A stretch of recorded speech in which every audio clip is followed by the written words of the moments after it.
अस्सलाम वालेकुम फ्रेंड्स।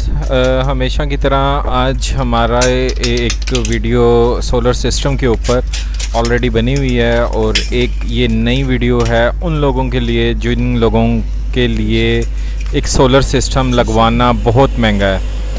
अब आजकल बात का मैं नहीं कुछ कह सकता, आजकल सोलर सिस्टम की प्राइसेस भी डाउन हैं और एक अच्छे रेट के ऊपर एक गरीब आदमी भी एक सोलर सिस्टम को इंस्टॉल कर सकता है। हाइब्रिड सोलर सिस्टम आप अपने जो घरों में लगे हुए यूपीएस हैं उसके साथ आप लगा लें, क्योंकि इससे पास्ट में ऐसा था, इन्वर्टर जब इंट्रोड्यूस हुए तो वो ऐसे यूपीएस जो है वो इस तरह से बेकार हो जाता था, सोलर इन्वर्टर लग गया। और सोलर इन्वर्टर की आजकल की जो प्राइस है वो भी कोई, अगर आप 1 से 2 केवी का भी लें तो 50 से 60 हज़ार रुपये से कम नहीं मिलेगा अच्छी कंपनी का। लोकल तो बेताशा आगे हुए हैं, लेकिन अगर आप अच्छी कंपनी की तरफ जाते हैं तो काफ़ी एक्सपेंसिव है। तो एमपीपीटी कंट्रोलर आजकल मार्केट में जो हैं इंट्रोड्यूस हुए हैं। एमपीपीटी कंट्रोलर हम लोग इस टाइम इस साइट पे इंस्टॉल कर रहे हैं, जैसा कि साथ साथ मैं वीडियो में आपको डिटेल में बताऊंगा और वीडियो को एंड तक देखिएगा। आप इसका तरीका समझ लें कि एमपीपीटी कंट्रोलर एक चीज़ क्या है। हाइब्रिड एमपीपीटी कंट्रोलर बेसिकली आपकी डे टाइम की जो यूपीएस एनर्जी जो है यूज़ करता है, वो आपकी वापडा की जो आपने अगर लगवाया हुआ है बिजली का कनेक्शन, तो वो यूज़ नहीं करेगा। सोलर सिस्टम से आपकी बैटरियों को चार्ज करेगा और उनको चार्ज करने के बाद अगर आपका ज़ाहिर सनलाइट जो है रात के टाइम, शाम के टाइम कम हो जाएगी, ख़त्म हो जाएगी, तो वो उसके बाद वापडा के ऊपर ऑटोमेटिकली शिफ्ट हो जाएगा।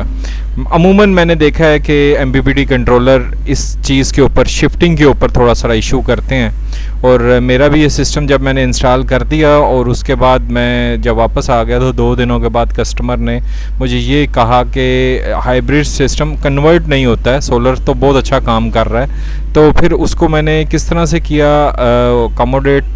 एमपीपीटी कंट्रोलर वैसे कामयाब है, लेकिन यहाँ पे आके इशू कुछ करते हैं। मेरा तो फैसल का एक्सपीरियंस था हाइब्रिड एमपीपीटी कंट्रोलर, इसने कन्वर्ट करते हुए ट्रिपिंग का इशू दिया। तो वो फिर हम लोगों ने इस तरह से उसको मैनेज किया कि बैटरियों को एमपीपीटी कंट्रोलर से चार्ज किया, जो डे टाइम में वो चार्जिंग ले रही थी एमपीपीटी कंट्रोलर से, और इसको उस दौरान हमने यूपीएस को पीछे से पावर बंद कर दी ताकि उसकी चार्जिंग एमपीपीटी कंट्रोलर करे।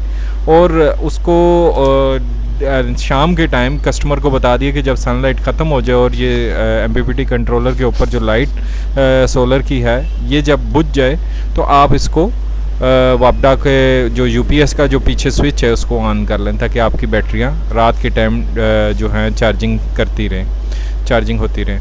तो इसको लगाने का सिलसिला बहुत सिंपल है। मैंने वीडियोस देखी, काफ़ी सारे दोस्त मेहनत करते हैं, बनाते हैं, लेकिन कभी भी कोई इस तरह से डिटेल में नहीं बताता। आप ये स्क्रीन पे देख रहे हैं कि एमपीपीटी कंट्रोलर के साथ उसकी एक डिटेल्ड वो लिखी हुई होती है कि वो कितनी वीडीसी को सपोर्ट करता है। वीडीसी बेसिकली वोल्टेज, वो वोल्टेज होते हैं जो इसकी स्पोर्टेज में आते हैं, यहाँ तक कि आप उसकी कितनी उसमें सोलर प्लेटें आप उसको लगा सकते हैं। तो मैं ये भी स्क्रीन पे आपको शो कर रहा हूँ कि इसका वीडीसी जब हम लोगों ने देखा तो 12 वोल्ट के ऊपर ये 15 वोल्ट से 85 वोल्ट तक सपोर्ट करता था। और अगर 24 वोल्ट, बेसिकली 24 वोल्ट क्या है, ये बैटरियाँ हैं। अगर आप डबल बैटरियाँ करते हैं तो 34 वोल्ट से 85 वीडीसी इसका ऑपरेशनल वोल्टेज था। अब हमारे पास 7 टोटल प्लेटें थीं, जो 7 प्लेटों को हम लोगों ने इसके साथ जो है जॉइंट करना था। और 7 प्लेटों को मैनेज करने के लिए अब हमारे पास जो प्लेट है, ये स्क्रीन पे आप देख रहे हैं, 150 वाट की प्लेट है और जिसका वोल्टेज जो इसकी बैक साइड पे स्टिकर पे मेंशन है 18.4। जब मैंने पीक आवर्स में चेक किया तो मुझे 20 वोल्ट इसके मिले। मैंने इसकी एक वोल्ट मीटर के ऊपर वीडियो भी बनाई साथ में, तो वो आप देख रहे हैं स्क्रीन के ऊपर। तो इसको 20 वोल्ट एक प्लेट अगर देगी, तो मैं अगर इसको सीरीज़ में लगा दूंगा तो सीरीज़ में 140 वोल्ट तक पीक आवर्स में चले जाएंगे। जबकि मेरा जो MPPT कंट्रोलर है वो मैक्सिमम 24 वोल्ट का, क्योंकि मैं सेट लगा रहा था तो 85 से ऊपर 85 से ज़्यादा नहीं था कर रहा। तो मैंने इसको किस तरह से किया, जैसा कि इलेक्ट्रॉनिक्स के समझने वाले लोग ये जानते हैं कि जब सीरीज़ में आप दो प्लेटों को लगाते हैं तो वोल्टेज जो हैं वो प्लस होते हैं, और अगर आप पैरेलल में लगाते हैं तो वोल्टेज 12 वोल्ट ही रहेंगे या 18 या 20 ही रहेंगे, तो उसके एम्पेयर प्लस हो जाएंगे। लाइक अभी मेरे पास जो प्लेट है वो 3 अगर एम्पेयर की है और मैं उसको 8 एम्पेयर की है या मेरी 10 एम्पेयर की है, तो मैं अगर उसको जो है सीरीज़ में लगाऊंगा तो वो 8 के 8 ही रहेंगे, और 18 वोल्ट हैं या 20 वोल्ट हैं तो वो डबल हो जाएंगे, जैसा कि चार्ट में कोई ये इसकी स्क्रीन के ऊपर भी शो कर रहा हूँ। तो मैंने क्या किया, 2 और 3 प्लेटों को इस तरह से सेट में जोड़ लिया पैरेलल करके। अब 2 प्लेटें जब मेरी जुड़ी तो मेरे वोल्टेज तो 20 ही थे, लेकिन उसके एम्पेयर डबल हो गए। मतलब है उसके अगर 8 एम्पेयर थे तो वो 16 एम्पेयर हो गए और वोल्टेज उसके 20 ही रहे।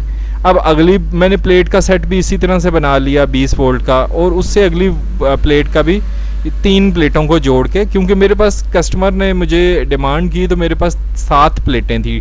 7 प्लेटों का कस्टमर का बजट था, मैंने उसी में अरेंज करके उसको इंस्टॉल कर दिया। अब ये जब तीनों प्लेटों को मैंने सेटों को अब बाद में मैंने सीरीज़ में जोड़ दिया, ये मैं चार्ट पे शो कर रहा हूँ। मैंने 2 को पैरेलल जोड़ा, फिर 2 को पैरेलल जोड़ा और फिर 3 को पैरेलल जोड़ा। अब इन 2 और 3 को मैंने सीरीज़ में आपस में लगा दिया। अब मेरा क्या हुआ कि मेरे वोल्टेज जो हैं 66 निकले, और मेरे जो एम्पेयर थे वो मेरे अच्छे खासे एम्पेयर बन गए। पीक आवर्स में मैंने जब चेक किया तो मेरे इतने एम्पेयर आ रहे थे कि मेरी बैटरियाँ डे टाइम में ईज़िली चार्ज हो रही थी।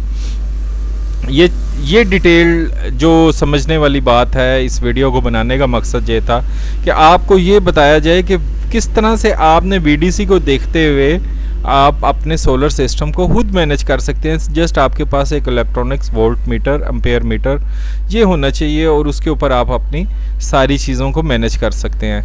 अब आपने जब इन सारी चीज़ों को आपस में जोड़ लिया, वोल्टेज मीटर के ऊपर चेक कर लिया, VDC देख लिया कि 85 से एक्सीड नहीं कर रहे, इट मीन्स कि आपका MPPT कंट्रोलर उसको ईज़िली पिक कर लेगा। इससे ज़्यादा या बहुत बिलो जो है वैल्यू नहीं है, तो आपने उस तरह से मैनेज कर लेने के बाद आपने नीचे उसकी सेटिंग करने के लिए आ जाना है। ये स्क्रीन पे आप देख रहे हैं कि इसके MPPT कंट्रोलर के ऊपर ऑप्शन होती है कि एक तरफ आप उसकी बैटरी को सेट कर सकते हैं, कनेक्ट कर सकते हैं, दूसरी तरफ आप उसके PV को सेट कर सकते हैं। PV बेसिकली आपके ये सोलर सिस्टम का जो आपका प्लस और माइनस की वोल्टेज से तार से लेके आते हैं, ये होता है। और साथ में इसी फैसल के उसमें MPPT कंट्रोलर के कॉर्नर पे आप जंपर एक देख रहे हैं जिसमें 12 वोल्ट और 24 वोल्ट की सेटिंग है। बेसिकली ये सेटिंग क्या है, आपने आगे 12 वोल्ट की एक बैटरी लगानी है या 2 लगानी है।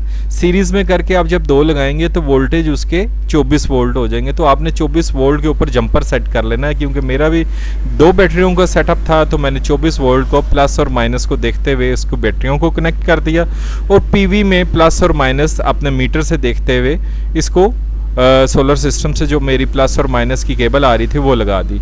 अब इसकी साइड पे आप जब देखें तो इसकी साइड पे आपको एक ऑप्शन मिलती है कि आप यहाँ पे वापडा इन और वापडा इसमें जो है एक पावर आउट भी कर सकते हैं।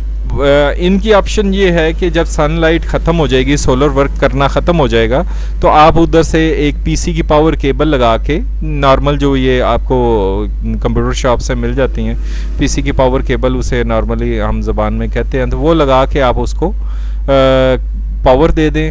वो ऑटोमेटिकली जब सनलाइट नहीं होगी तो खुद ही वो वापडा से आपकी बैटरियों को चार्ज करता रहेगा। अब ये आपका UPS जो है ज़ाया नहीं हुआ, आपका बेसिकली MPPT कंट्रोलर ने उसको हाइब्रिड सिस्टम बना दिया है। अब हाइब्रिड सिस्टम बना देने के बाद आपका जो है एक तो UPS की इन्वेस्टमेंट ज़ाया नहीं हुई, और कम कीमत में अब ये जो आपको टोटल वर्थ किया है, मैं आपको ये भी बता दूं कि अभी 150 वाट की प्लेट का रेट तकरीबन 10,000 रुपया है और 7 प्लेटें 70,000 रुपये में, और फैसल का MPPT कंट्रोलर भी तकरीबन 10 और 11,000 रुपये की रेंज में मिल जाता है। तो ये तकरीबन 80,000 रुपया 82,000 रुपये के लगभग ये सामान था, जिसमें 5 से 6,000 रुपये की केबल थी। वो केबल लगा लेने के बाद हमने इसको सेटअप कर दिया। बाकी कस्टमर के पास ऑलरेडी वो थी बैटरियाँ, UPS सारी चीज़ें थी, तो उसको इंस्टॉल कर दिया। सिर्फ इसके अच्छे वो 14 गेज के जो है इसकी ब्रैकेट्स ले ली हम लोगों ने, सोलर प्लेटों को इंस्टॉल कर लिया। तो कस्टमर का जो है एक थोड़े बजट के अंदर एक पूरा सोलर सिस्टम और ज़बरदस्त सोलर सिस्टम लग गया, जिसमें कम्प्लिकेशन भी नहीं, कोई इस तरह की ऐसी चीज़ भी नहीं। बड़े सेट लगाते हुए बहुत सारी कम्प्लिकेशंस भी होती हैं, बहुत सारी चीज़ें भी लगती हैं। तो ये थोड़े बजट में एक ज़बरदस्त सिस्टम लग गया। तो इसकी मैंने साथ साथ एक कंप्लीट वीडियो भी बनाई, साथ साथ आपको डिटेल भी बताई है। और इतनी VDC की डिटेल और इतनी कंप्लीट वीडियो आपको शायद यूट्यूब के चैनल्स पे ना मिले, जितनी मैंने कोशिश की कि आपको मैं इस तरह से सिखा सकूं कि आपको एक इलेक्ट्रॉनिक्स के बंदे को जो है वो हायर करना ना पड़े, आप खुद अपने सोलर सिस्टम को इंस्टॉल कर लें। उम्मीद करता हूँ मेरी इस वीडियो में बहुत सारी ऐसी इन्फॉर्मेशन आपको मिली होगी जो लोग जानते हैं, वो उनके लिए भी इंफॉर्मेटिव कुछ चीज़ें ज़रूर होंगी। और अगर आप नहीं जानते तो आप अपने सेटअप सोलर सेटअप को खुद इंस्टॉल कर सकते हैं और इजीली घर में आप अपने सेटअप को इंस्टॉल कर सकते हैं।